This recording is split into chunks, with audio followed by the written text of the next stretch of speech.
اعوذ باللہ من الشیطان الرجیم بسم اللہ الرحمن الرحیم۔ قرآن مجید میں کل 114 صورتیں ہیں اور 114 صورتوں کے اندر سب سے سخت ترین عذاب یا جہنم کی سب سے سخت ترین ڈسکرپشن اگر کسی صورت میں دی گئی ہے تو وہ 104 نمبر صورت سورۃ الہمزہ ہے۔ جہنم کا عذاب سنتے ہی عام طور پہ ذہن میں یہ آ جاتا ہے کہ ہو سکتا ہے شرک کے اوپر ہو، بدکاری کے اوپر ہو، چوری کے اوپر ہو، سود کے اوپر ہو، لیکن حال یہ کہ اس صورت میں ایسی کسی چیز کا ذکر نہیں بلکہ ان دو باتوں کا ذکر ہے جو عام طور پر آج کل ہمارے معاشرے میں سویٹ ڈش کی طرح کی جاتی ہیں، اور وہ ہے ویل لکل ہمزۃ لمزہ، تباہی بربادی ہلاکت ہے ہر ہمز اور لمز کرنے والے کے لیے۔ ہمز اور لمز کے مفسرین کرام نے مختلف معنی لکھے ہیں۔ وہ لکھتے ہیں ہمز کے 4 معنی ہیں۔ نمبر 1، یہ کسی انسان کے پیٹ پیچھے اس کے عیب گنوانا، اس کی برائیاں گنوانا، وہ فلانا وہ کیا نالائق ہے، وہ کیا نکما ہے، وہ کیا سفارشی ہے، اس کو تو بات کرنے اور کپڑے پہننے کا ڈھنگ سنگ ہی نہیں آتا۔ دوسرا معنی لکھا ہے ہمز کا کہ لوگوں کا پردہ نہ رکھنا، لوگوں کا پردہ چاک کرنا۔ اگر کسی کا کوئی سیکرٹ، کوئی راز آپ کو معلوم ہو جائے، فوراً پبلکلی سب کو بتا دینا، او فلانے کی بات پتہ لگی ہے، اس کی منگنی ٹوٹ گئی ہے، اس کا تو چکر چل رہا ہے فلانے کے ساتھ، وہ تو ایگزام میں فیل ہو گیا ہے۔ اور نمبر 3، یہ کہ دوسروں کی عزت اور اس کی ساخت کو نقصان پہنچانا۔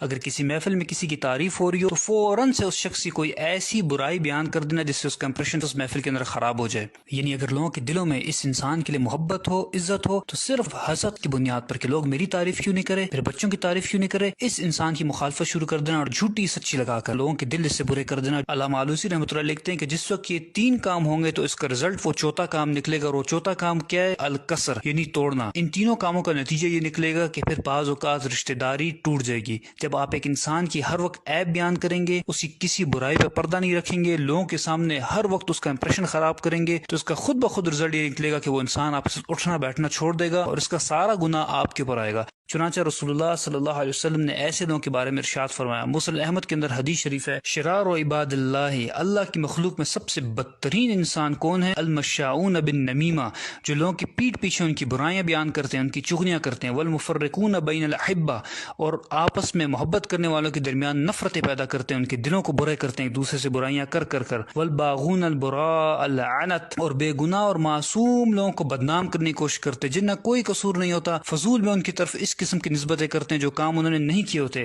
اور ایک روایت میں تو یہاں تک آیا کہ یحشرہم اللہ فی وجوہ الکلاب، اللہ تعالیٰ ان کے چہروں کو کتے کی طرح بنا دے گا قیامت کے دن۔ اور دوسرا لفظ اس آیت میں ذکر ہوا ہے وہ ہے لمز۔ مفسرین کرام لکھتے ہیں کہ ہمز کا معنی تو 4 کام کسی کے پیٹھ پیچھے کرنا، لیکن لمز کا معنی یہ ہے کہ کسی انسان کے روبرو اس کے سامنے 3 کام کرنا۔ نمبر 1 یہ کہ بات بات پر اس کو تانے دینا، تمہیں تو کچھ آتا ہی نہیں ہے، تم سے تو کوئی خیر کی توقع ہے ہی نہیں، کبھی کوئی کام تم نے ڈھنگ کا کیا ہے۔ نمبر 2 یہ کہ اس کو لوگوں کے سامنے ذلیل کرنا، اور نمبر 3 یہ کہ اس کا محفل میں مذاق اڑانا، منہ سے اشاروں سے اس پہ ٹانٹ کرنا، اس کی شکل صورت کا مذاق اڑانا، اس کے کپڑوں کا لباس کا مذاق اڑانا۔ رسول اللہ صلی اللہ علیہ وسلم نے اس قسم کے لوگوں کے بارے میں ارشاد فرمایا کہ مررت بقوم، معراج کے موقع پر مجھے ایک قوم دکھائی گئی، اسفار من نحاس، ان کے ناخن نوکیلے تانبے کے بنے ہوئے تھے، یخمشون وجوہہم وصدورہم، اور وہ اپنے ناخنوں سے اپنا منہ بھی کھرید رہے تھے اور اپنے سینے کو بھی نوچ رہے تھے۔ میں نے پوچھا کہ یہ کون لوگ ہیں جو اتنی تکلیف میں ہیں؟ مجھے بتایا گیا کہ یہ آپ کی قوم کے وہ لوگ ہیں جو لوگوں کے پیٹھ پیچھے ان کے عیب بیان کرتے تھے، اور یقعون فی اعراضہم، اور یہ لوگوں کی عزت اور آبرو سے کھیلا کرتے تھے۔ اور جب ہماری فرینڈز اینڈ فیملی گیدرنگز ہوتی ہیں، اور واٹس ایپ، فیس بک، سوشل میڈیا پر جو فرینڈز اینڈ فیملی گروپس بنے ہوتے ہیں، وہاں پر دوسرے کا مذاق اڑایا جاتا ہے، ایک دوسرے کو ذلیل کیا جاتا ہے، اور ہم کیا کہتے ہیں؟ ہم تو شغل لگا رہے ہیں، ہم تو کٹ لگا رہے ہیں، لیکن ہمیں اس بات کا بالکل احساس نہیں ہوتا کہ ہم کس طریقے سے ایک انسان کا دل دکھا رہے ہیں، اس کی دل آزاری کر رہے ہیں، اس کا مذاق اڑا رہے ہیں، اس کو ذلیل کر رہے ہیں محفل میں، اور جانتے ہیں کہ اگر آپ ایسا کر رہے ہیں تو آپ کا انجام کیا ہوگا۔ ایسے لوگوں کے بارے میں رسول اللہ صلی اللہ علیہ وسلم نے ارشاد فرمایا کہ ان لوگوں کو جہنم کی ایک وادی میں ڈالا جائے گا جس وادی کا نام ویل ہے، ویل واد فی جہنم، یہ جہنم کی ایک وادی ہے، تعوذ منہ جہنم، اور یہ اتنی خطرناک اور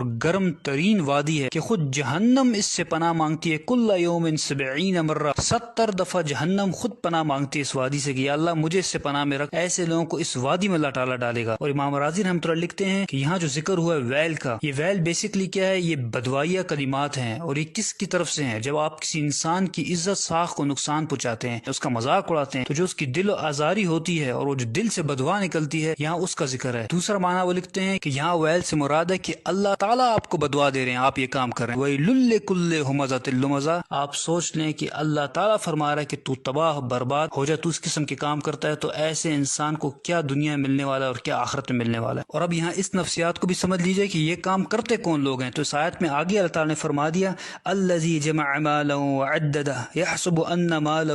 اخلدہ، وہ لوگ جو مال جمع کر کر کے رکھتے ہیں اور سمجھتے ہیں کہ ان کا مال باقی رہے گا۔ یعنی کیا معنی ہوا؟ معنی یہ ہوا کہ وہ لوگ جو آپ کے فرینڈز فیملی سرکل کے اندر آپ کے مقابلے میں اسٹیٹس میں زیادہ ہیں، تعلیم میں زیادہ ہیں، مال و دولت میں زیادہ ہیں، ان کا بیک گراؤنڈ زیادہ مضبوط ہے، تو پھر ایسے لوگ خود بخود اپنے آپ کو سپیریئر سمجھتے ہیں۔ جب یہ سپیریئر سمجھتے ہیں تو پھر یہ آپ کو حقیر سمجھتے ہیں اور آپ کو ذلیل کرتے ہیں، آپ کا مذاق اڑاتے ہیں۔ اور معذرت کے ساتھ ان لوگوں سے زیادہ قصور ان لوگوں کا ہے جو لوگ ان کے اندر گھسے بیٹھے رہتے ہیں ہر وقت، جو ان کو ہر چیز میں اپنا بڑا بناتے ہیں۔ جب یہ لوگ ان کو بڑا بناتے ہیں تو ان کو موقع ملتا ہے کہ اس قسم کے کام کرتے ہیں۔ اور امام رازی رحمۃ اللہ علیہ ان پالشی اور چاپلوس قسم کے لوگوں کے بارے میں لکھتے ہیں کہ جس وقت ان امیر لوگوں سے یہ اٹھ کر جاتے ہیں تو یہ امیر لوگ ان کے پیچھے بھی ہنستے ہیں، اور یہی ان کی سزا کے لیے کافی ہے۔ اور یاد رکھیں کہ یہ دنیا میں سزا ہے، لیکن آخرت میں ان کو بھی اتنی ہی سزا ملے گی جتنا کہ مذاق اڑانے والے امیر لوگوں کو سزا ملے گی۔ اور آخر میں اللہ تعالیٰ سے دعا ہے کہ اللہ تعالیٰ ہمیں زبان کے شر سے بچائے، اور اب تک جو بھی زیادتی ہم سے ہوئی اللہ تعالیٰ اس پہ معاف فرمائے اور ہمیں سچی توبہ کرنے کی توفیق عطا فرمائے۔ سب سے دو درخواستیں ہیں، ایک دو نفل پڑھیں اور اللہ تعالیٰ سے معافی مانگیں،